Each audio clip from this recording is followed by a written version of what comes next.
Hi friends, எல்லாருக்கும் வணக்கம். Welcome to Sundara kitchen family. Today என்ன சமையல் பார்த்தீங்கன்னா, காஞ்ச சுண்டக்காய், பச்சை சுண்டக்காய், வெண்டைக்காய்லாம் போட்டு வத்த குழம்பு வச்சு காலையில். அதுக்கப்புறம் கோஸ் கூட்டு தான் பண்ணேன். கோஸ் கூட்டு பண்ணேன். அது வந்து எப்பவுமே குக்கரில் போட பிடிக்கலன்னு சொல்லிவிட்டு கடாயில் பண்ணேன். பட் அந்த ஒயிட் ரைஸ் தான்.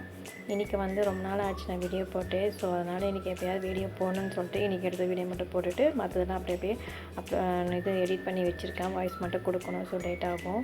இதை போல் பண்ணி பாருங்கள். கோஸ் கூட்டை உண்மையாக சூப்பராக இருக்கும். சிறுபருப்பு, வெங்காயம், தக்காளி, கோஸ்லாம் அரைச்சி அதிலே போட்டுட்டு கொஞ்சமாக ஒரு மிளகாய்த்தூள், குழம்பு மிளகாய்த்தூள், இது வந்து என்னது பூண்டு வந்து தோல் உரித்து போட்டுட்டு அதில் நம்ம வேக வச்சோம்னா உப்பு, பெருங்காயத்தூள்லாம் போட்டு சூப்பராக இருக்கும்.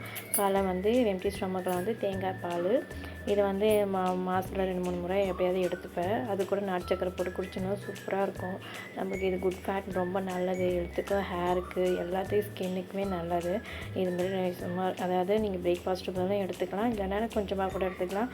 நான் அதை வந்து நல்லா தேங்காய் பாலை எடுத்து வச்சு குடிச்சிட்டு அதுக்கப்புறம் 11 மணி அளவு கொஞ்சம் ஒரு 11 மணிக்கு மேலே இருக்கும் கொஞ்சமாக கஞ்சி காய்ச்சி, சத்து மாவு கஞ்சி தான் வீட்டிலேயே ப்ரிப்பேர் பண்ணேன். அதை எப்படி ப்ரிப்பேர் பண்ணேன்னு சொல்லிட்டு நெக்ஸ்ட் வீடியோவில் நான் போகிற அடுத்த வீடியோவில் சூப்பராக இருக்கும். உண்மையிலே வீட்டிலே நான் வந்து முளைக்கட்டி எல்லாமே அரைச்சி வச்சுருக்கேன். உண்மையிலே நல்லா இருக்குது. இதோட நான் 3rd டைம் இதை வந்து ரெடி பண்ணுறேன். ஆனால் முளைக்கட்டி தான் ஃபஸ்ட் டைம் ரெடி பண்ணுறது. ஆனால் கஞ்சி மட்டும் நான் ரெடி பண்ணி குடிச்சிட்டு தான் இருக்கேன். சூப்பராக இருக்கும். உண்மையிலே நாட்டு சக்கரெலாம் போட்டு நான் பசும்பாலில் காய்ச்சி அதை பசும்பாலே கலக்கி வச்சுட்டு தண்ணி கெட்டிப்படாமல் கலரிட்டே இருக்கணும். சூப்பராக இருக்கும். நான் எப்படி போடணுன்னு சொல்லிட்டு போடுறேன். நெக்ஸ்ட்டு வந்து இன்னைக்கு ஃபுல்லுமே எனக்கு சாம்பார் பொடி தான் அரைச்சேன். காலியாகிடுச்சு. சரி, ரொம்ப நாள் ஆச்சு சாம்பார் பொடி அரைச்சி. அது கிட்டத்தட்ட 6 மாதம் மேலே ஆச்சு. நான் 1 கிலோவுக்கு மேலே அரைச்சி வச்சிருந்தனால இது இப்போ நான் மிக்ஸி ஜார்லேயே போட்டேன். மிஷின் கொஞ்சம் ப்ராப்ளமாக இருக்கனால. அதுக்கப்புறம் புளியோதரை பொடியை அரைச்சி வச்சுருக்கேன். அதையுமே நான் வீடியோ போடுறேன் உங்களுக்கு. இதை வந்து கொஞ்சம் பத்தலைன்னு சொல்லிட்டு அதை காய வச்சு கொஞ்சம் திரும்பியும் அரைச்சி இதில் போட்டு கலந்து வச்சுருக்கேன். இதை வந்து கருவேப்பிலை பொடி சாதம். உண்மையிலேயே சூப்பராக இன்ஸ்டண்ட்டாக இருக்கும். நீங்கள் எண்ணெய் ஊற்றிலாம் தாளிக்க வேண்டியதே கிடையாது, அப்படியே போட்டுக்கலாம். இதெல்லாம் பொடி இன்னைக்கு ப்ரிப்பேர் பண்ண கிட்டத்தட்ட 4 மணி நேரம் மேலே எனக்கு ஒர்க் எடுத்துச்சு.